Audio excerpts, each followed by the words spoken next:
Okay, so part three of my ranting and ravings for this morning. It's 3:12 in the morning, West Coast time.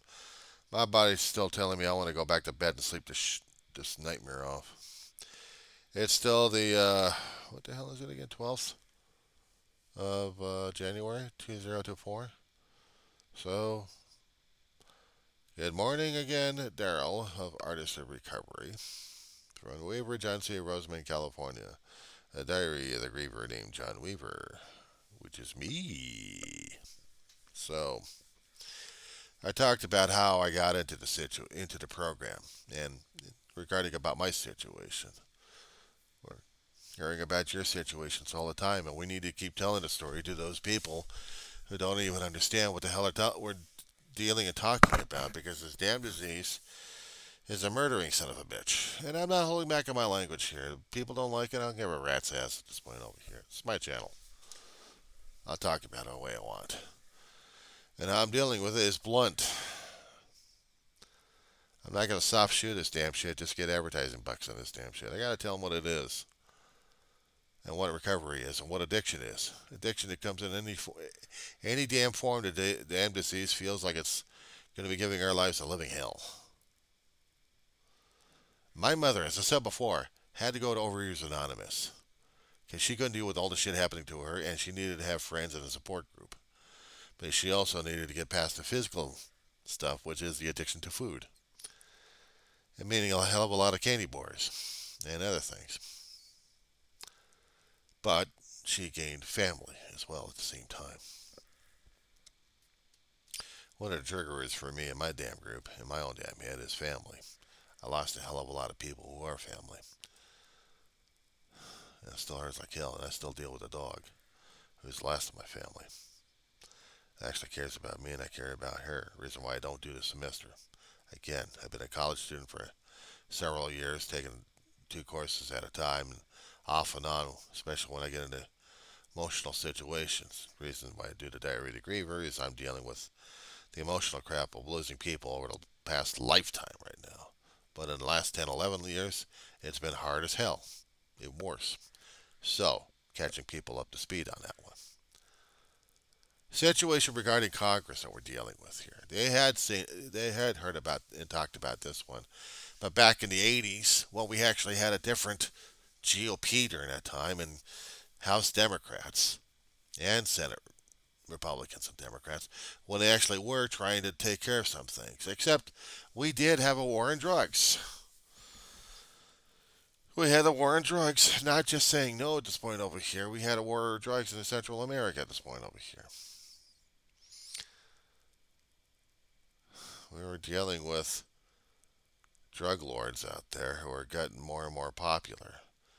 Mexico, not as much, but we didn't hear about any shootings during those days. Daryl, that's the reason why I keep trying to keep my nose poke the news and history a little bit here and there because this affects everything up to this point. People are ignorant about shit like this. They don't even bother to pay attention to what the hell's going on around them until it's too damn late. I lived in drug areas. I lived in gang areas. Not fun. Not fun coming across news articles or actually live situations where you're hearing gunshots all the damn time and you have to duck recover. There were even stories in certain neighborhoods that you had to live on the floor because the shootings were so damn bad, turned your house into a damn Swiss cheese, and that was at South Central.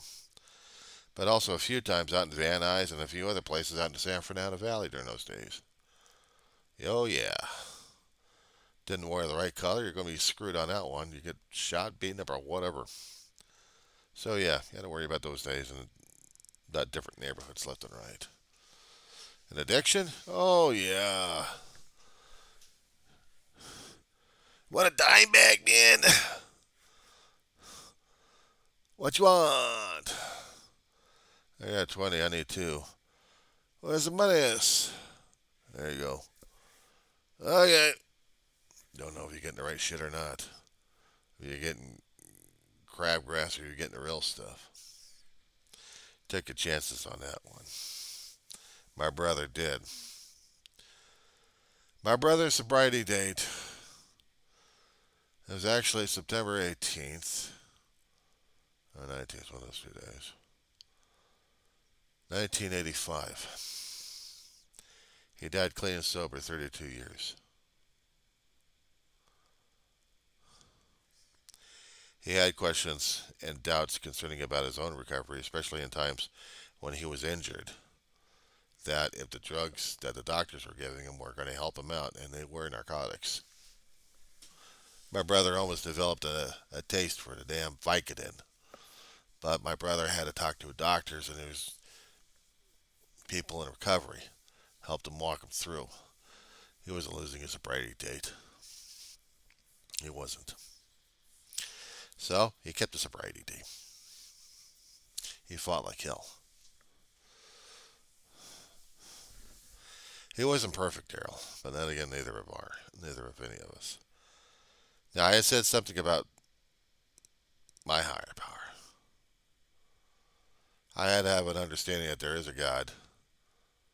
I have to have an understanding that there is a power greater than myself, because if I don't, I know I'm screwed. I'm becoming more and more dependent upon that power to keep restoring me to a level of sanity to keep functioning. Because there had been days, let me tell you, that after losing family and support left and right, I've been losing my head left and right. I've been crying my eyeballs out left and right. I've been praying up a storm left and right.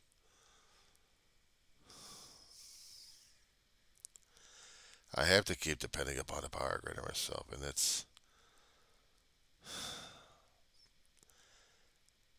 I need it more and more. And I'm not talking about addiction.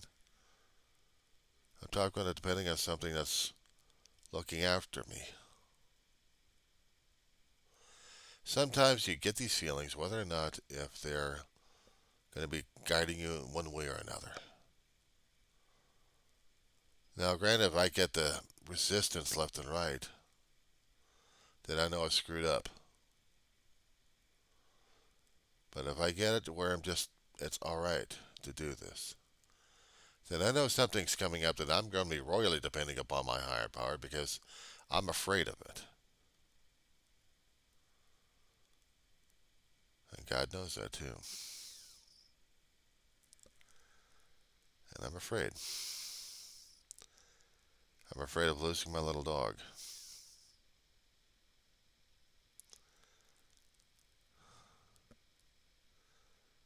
And when the time comes,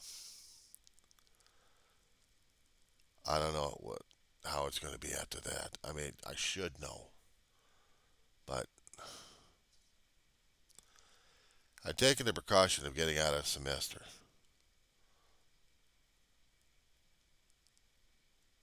because I'm afraid of what's coming up. And I'm going to be an emotional basket case during those days. It was one thing dealing with a little dog of mine. I actually had it for a best friend, too. Little boy. He was a Papillon Terrier mix, black and white one. Scrappy, tough. And unfortunately, he died from complications due to a stroke. It's not easy seeing a dog go through that. I should have been drinking during those days just to hide from the damn pain, but I wasn't. I had to keep depending upon a power greater than myself, who I call God. Otherwise, I'd be losing my mind and everything else I care about and deal a great deal with. My brother was alive when we lost little boy. It was hard on both of us, but man, he didn't cry as much as I did. Little boy didn't bond to him as much. He bonded with me. So his mama's. My little girl dog.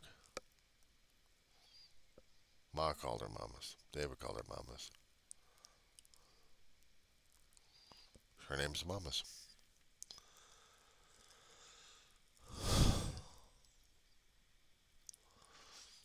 There have been times I wanted to get a drink just to hide from everything else.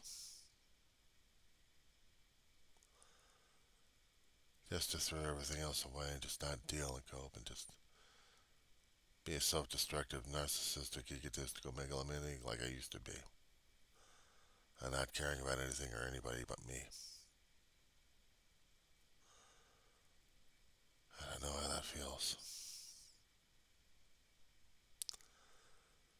And I don't like where it takes me. Jelly World was talking about the chemical addiction. You were talking about the chemical addiction. You weren't talking about the backstory. You weren't talking about the history. And to me, history is everything. I may be an English literature major, but history is still there. History should have been my major at this point. If I go back over, no, it's not yet. When I go back over, I'm changing my major to history because it's important to me. After having time, perspective, and context, history matters more to me than just English literature. You see, an addict can be addicted to the damn chemical, but forgets how they got there in the first place. But if you happen to go to halls left and right and constantly go to halls,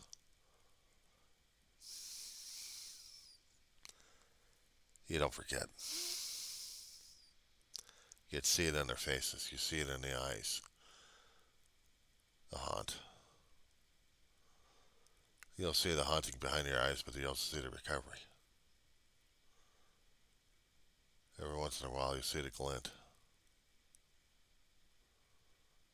Trying to get out, trying to freak out people left and right, but you got a higher power holding that back. And that's what you see in the recovery halls. You hear the backstories. You hear the histories. You hear the stories. That's the thing, Daryl. Addiction is one thing when you're dealing with the chemical, screwing around with a squishy brain. That there's a certain area of the brain that deals with the pleasure center, and once it's fried, it's fried. It takes a long while for that thing to heal up if it does. But how you got there is the story, and that's what you got to do. You're going to be talking about your end. You talk about your story. Parboil it if you have to, or go at great length. But you got to tell him what it is. He was trying to say what it was, how he got there.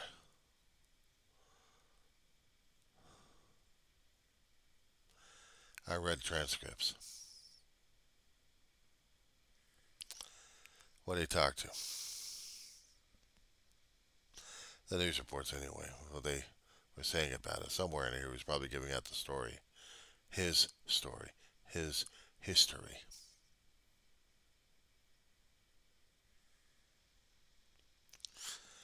You're also dealing with the politicians who don't give a shit, but get the camera coverage. That's about it. If they really did care about it, they wouldn't be pushing on other things. All they want is the glory right now. They want to feed their own damn egos. Are they legitimate enough? Not in my book. Nancy was trying to do something, not like a politician, but as someone who actually cared. And at the time, they probably did have politicians back in the 80s who actually did care. They differed in opinions, they had different methods, but at least they cared enough anyway to come together and listen. They were there for the service of the public. Not with these jokers we got right now as it is. I don't put too much hope and faith in the Congress right now. At least not a lot of them anyway.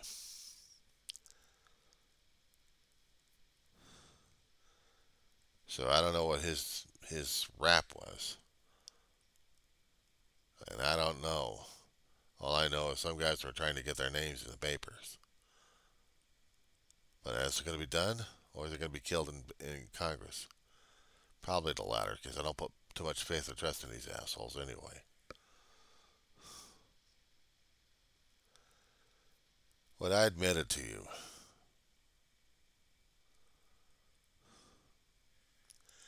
I should have done more of that a long time ago.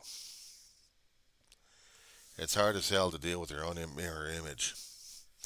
It's hard to deal with something that could totally terrify and scare the hell out of people left and right. It's your own damn self, your own damn darker nature. I have been disabled mentally for a long while, but now physically and mentally, well, I'm screwed, aren't I? But I'm still here, I'm still alive, I'm still functioning. That's got to count for something. Anyway, I need to keep confronting who and what I am. I am an addict alcoholic. I'm a video gamer. I'm an addict on that damn thing. But these days, after going through a hell of a lot of grieving situations, a lot of reminder how short life is, but also every time I keep playing those damn games, it gets harder and harder for me to play with. Now we're talking about manual dexterity. I can use cheat codes for that, but no. Even using cheat codes and seeing how death and life is. I can't play those video games anymore. I used to enjoy them like crazy. I guess dealing with death on a constant basis changes a person one way or another, especially when it becomes too damn personal. And after losing family left and right,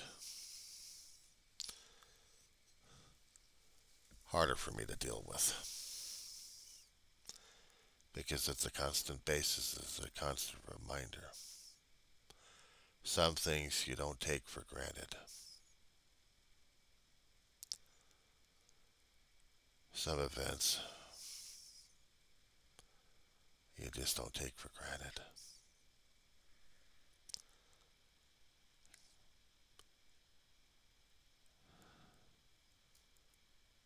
Loss sucks. That's a reminder. Maybe losing in this lifetime, but in the next time, maybe. Who knows? But for right now, I gotta deal, I gotta cope. I have to function, I have to move on. And yes, I do miss a great deal. I said before, it changes a person left and right. And it's been changing me a hell of a lot. I've been denying it for a hell of a long, trying to live under survival, but now,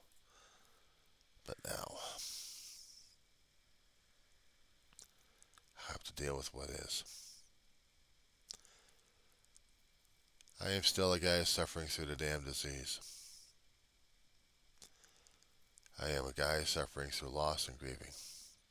I'm a college student struggling his ass off left and right, but he's actually doing something.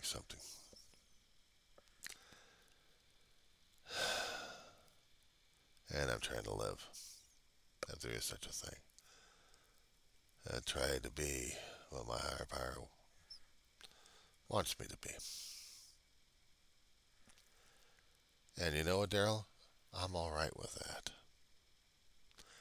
Recovery is possible. Recovery is there. You just have to keep asking for help and stick your hand out there and don't be afraid. Fear has a way of knocking your ass around, but hold on to that damn handshake, dude. You hold on to it with everything you got. You'll be amazed what happens afterwards. Anyway, back to bed again because I need sleep.